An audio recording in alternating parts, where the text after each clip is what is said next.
कार्य को साधने वाले बाबा भूत भावन भूतेश्वर महाकाल, हम समस्त भक्त वृंद का कल्याण करने वाले कल्याणकारी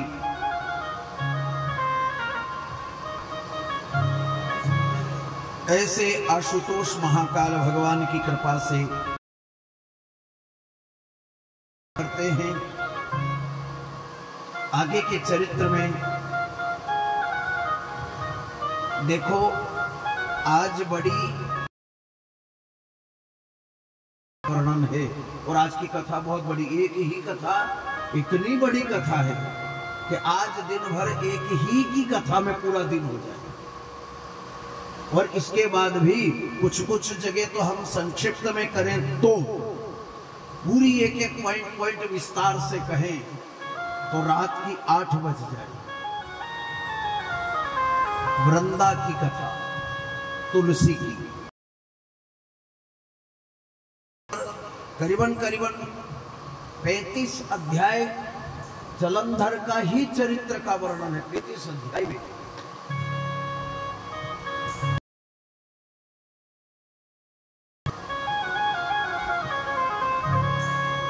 जलंधर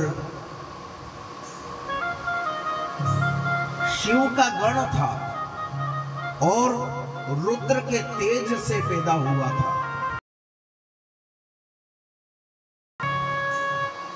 शिव के तेज से पैदा होने के कारण से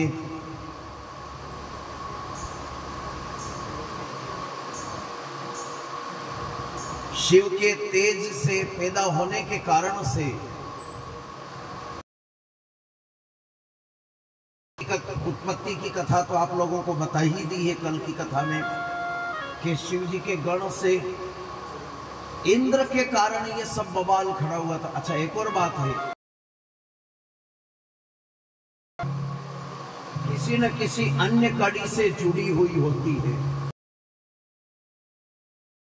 करें तो सीधी सीधी बात ये है मेरे राम जी, सीधी सीधी बात यह है कि भगवान कब कौन सी किसके द्वारा कौन सी लीला, इसका कोई पार नहीं है। ये उसकी लीला वो ही जाने।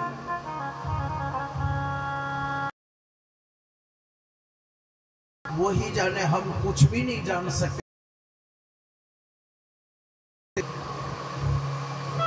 परमात्मा की लीला परमात्मा। और इसके बाद में अब यहां शंकर जी की अग्नि से, जो कि थोड़ी थोड़ी फिर से हम कड़ी से जोड़ें आपको, तो अगली शिव जी के राजा इंद्र के अहंकार के कारण रास्ते में शिव जी बागंबरी रूप दिगंबरी रूप धारण करके बैठे थे। तो राजा इंद्र, बृहस्पति थे राजा इंद्र के साथ, जो कल की कथा में हमने कहा था। अहंकार का कोई ठिकाना, कभी ज्ञान का भी आता है, कभी धन का भी आता है, कभी परिवार का भी आता है, कभी रूप रंग का भी आता है, कभी पद। अहंकार का कोई ठिकाना नहीं होता, किस चीज का आ जाए।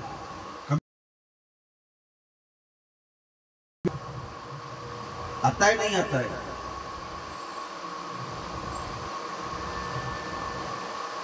तो राजा इंद्र को अपनी पदवी का अहंकार, स्वर्ग की पदवी का,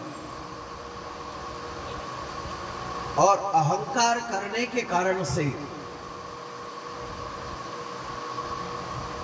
बागम का अपमान किया, जो बेस रूप बदल करके बैठे हुए थे शिव जी।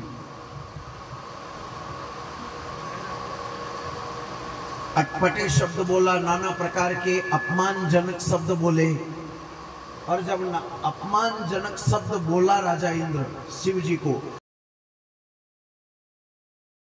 खुली अग्नि प्रकट हुई, उसको जलाने के लिए तब देवगुरु बृहस्पति ने प्रार्थना